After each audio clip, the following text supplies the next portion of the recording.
So Kevin, tell us a little about yourself. How did you start your company, and what was the inspiration behind it?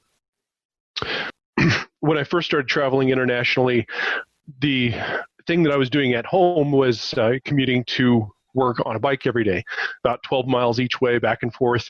So when I first started traveling, that was my preferred way to get around a city. So I immediately went to a bike shop and tried to rent a bike. And I was went to Shanghai, China, Beijing, Guilin, a few big cities there. And in each place, it's kind of a friendly bicycle culture. So I was able to find a bike pretty easily, get around on the streets. So that just kind of became my preferred way of getting around a big city when I went to visit. Take us through what a normal tour that you offer is like. You know, how many days are they? How is it divided between just getting a good ride in and stopping for photography? Just give us a sense of how your tours work. Well, the ideal tour is kind of well balanced. So we've got about half and half riding and photography. I'm planning the rides for the day to be between 30 and 50 miles. Usually they're a little bit on the shorter side, especially if it's hilly. If there's going to be a lot of up and down riding mountains or hills, you don't want a long day because you're already going to have that challenge. And then too, you don't want to be too tired at the end of the day that you just want to plop down and sit in the hotel. You want to be able to have enough energy left after the ride to pick up your camera, go out and enjoy the evening. What inspires you to travel, and how does that combination of travel and photography enhance the travelers? Well, in this case, your guest experiences. When I first started traveling, I had a good friend, still a good friend, who we would get together after every time we came home and say, how was that trip? Tell me all about it. Show me your pictures. And he came home from a trip one time and he said, I don't feel like I got anything out of that. Like, I was happy I went, but what impact did it have on me? And this was before I really started thinking about photography and cycling on my trips. And so riding my bike as well as photography, both of those make me more aware of my surroundings. What are some of the interesting people that you've met on your trips? How does that enhance the experience as well? An earlier trip, I went to Jordan and went across the border, and I just got a cab. I was going to get a driver to take me to Petra for the day.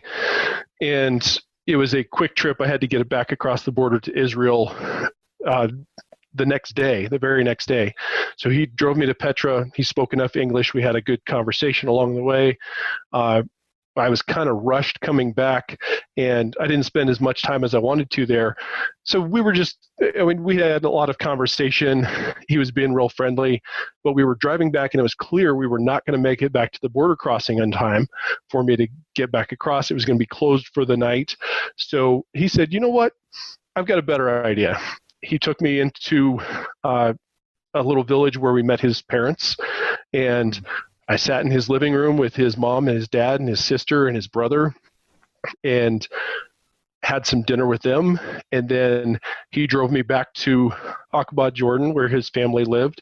And I just said, there's a hotel over here, I think, can you drop me there? I'll just stay there and I'll get a cab back in the morning. He said, no, you don't want to do that.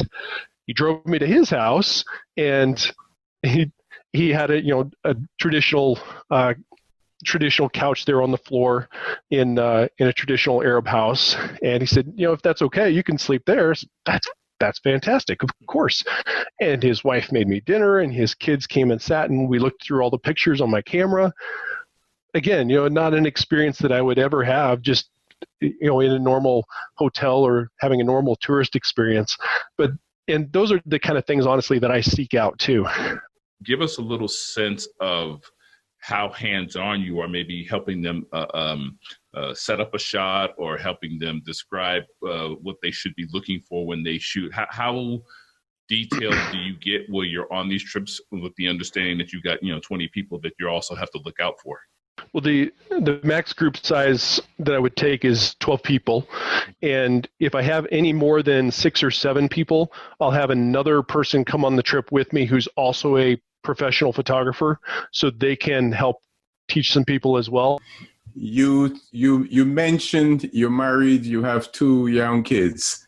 Let's talk about marrying your personal interests with your business endeavors, the traveling, the cycling, the photography. And the 4th element is your family.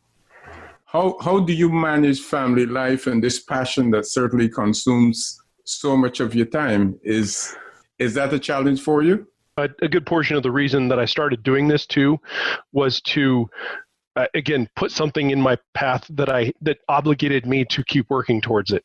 So I get a chance to go scout a new location. New Zealand is on my list for the end of this year, and take my son with me. He's 5 now, and he will get a flavor of this is what dad does, and this is why when dad disappears for 2 or 3 weeks at a time, what is he actually doing?